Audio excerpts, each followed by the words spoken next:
I'm really good at this stuff. Your countries are going to hell. I'm here to tell the truth. I don't care. It doesn't matter to me. Trump's speech to the UN is worth listening to in its entirety.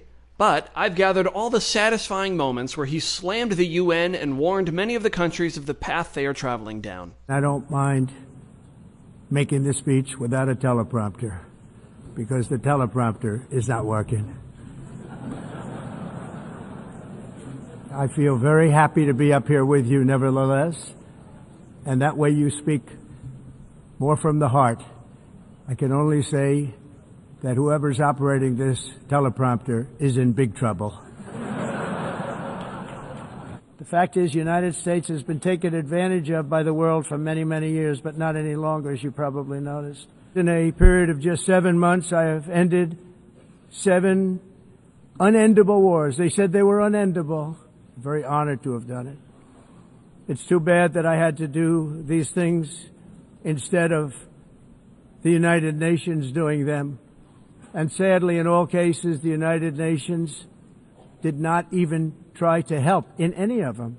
I never even received a phone call from the United Nations offering to help in finalizing the deal. All I got from the United Nations was an escalator that on the way up stopped right in the middle. If the First Lady wasn't in great shape, she would have fallen. But she's in great shape. We're both in good shape. We both stood.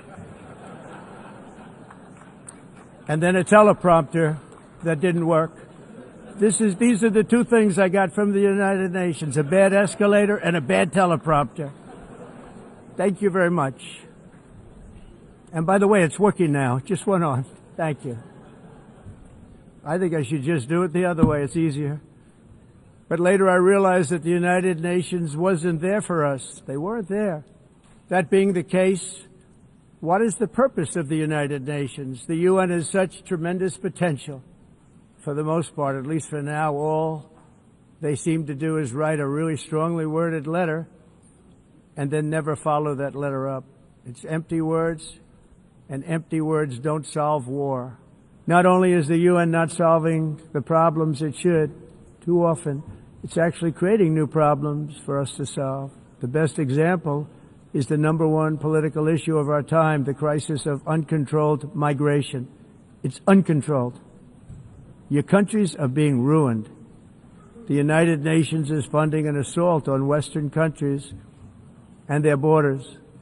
In 2024, the UN budgeted $372 million in cash assistance to support an estimated 624,000 migrants journeying into the United States. Think of that. The UN is supporting people that are illegally coming into the United States, and then we have to get them out. The UN also provided food, shelter, transportation, and debit cards to illegal aliens. Can you believe that? On the way to infiltrate our southern border. What took place is totally unacceptable. The UN is supposed to stop invasions, not create them and not finance them.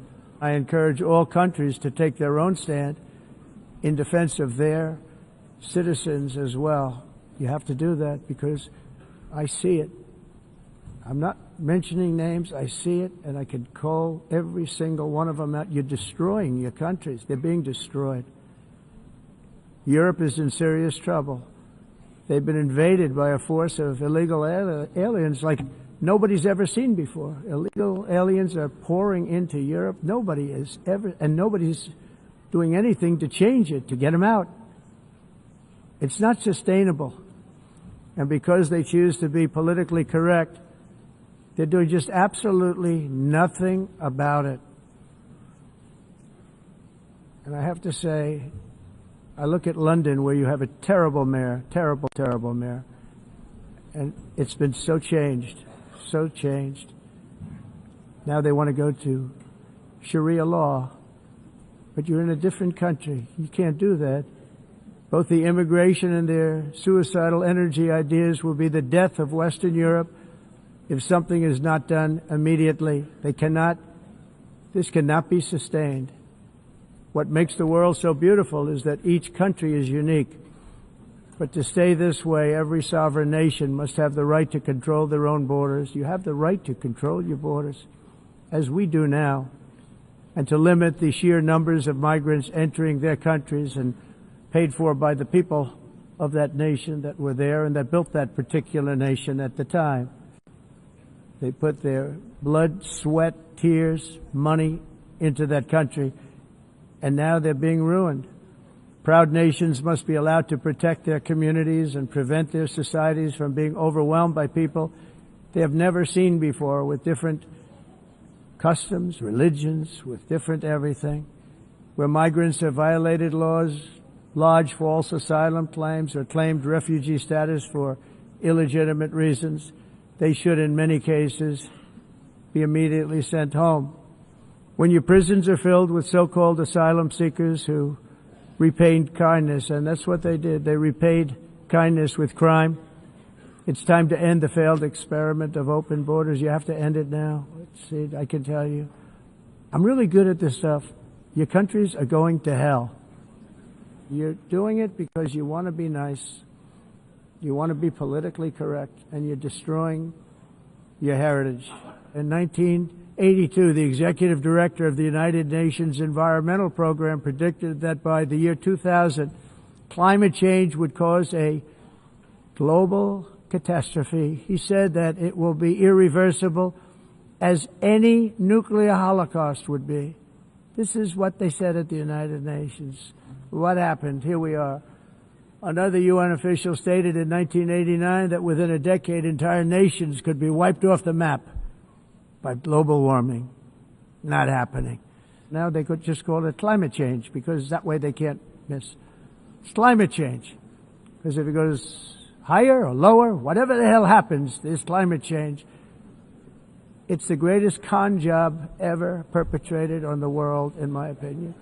Climate change, no matter what happens, you're involved in that. At extreme cost and expense, Europe reduced its own carbon footprint by 37%. Think of that. Congratulations, Europe. Great job. You cost yourself a lot of jobs, a lot of factories closed, but you reduced the carbon footprint by 37%. However, for all of that sacrifice and much more, it's been totally wiped out, and then some, by a global increase of 54%. Much of it coming from China and other countries that are thriving around China. If you don't get away from this green scam, your country is going to fail. And if you don't stop people that you've never seen before, that you have nothing in common with, your country is going to fail. As a bonus, Trump even talked about the UN building that he could have renovated better. Many years ago, a very successful real estate developer in New York, known as Donald J. Trump, I bid on the renovation and rebuilding of this very United Nations complex. I remember it so well. I said at the time that I would do it for $500 million, rebuilding everything.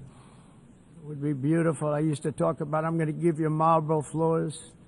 They're going to give you terrazzo. I'm going to give you the best of everything. You're going to have mahogany walls. They're going to give you plastic. But they decided to go in another direction, which was much more expensive at the time, and which actually produced a far inferior product. And I realized that they did not know what they were doing when it came to construction, and that their building concepts were so wrong, and the product that they were proposing to build was so bad and so costly. It was going to cost them a fortune. And I said, and wait till you see the overruns. Well, I turned out to be right. They had massive cost overruns and spent between $2 and $4 billion on the building, and did not even get the marble floors that I promised them. You walk on terrazzo. Do you notice that? As far as I'm concerned, frankly, looking at the building and getting stuck on the escalator, they still haven't finished the job. They still haven't finished. That was years ago. Unfortunately, many things in the United Nations are happening just like that, but on an even much bigger scale, much, much bigger. Very sad to see.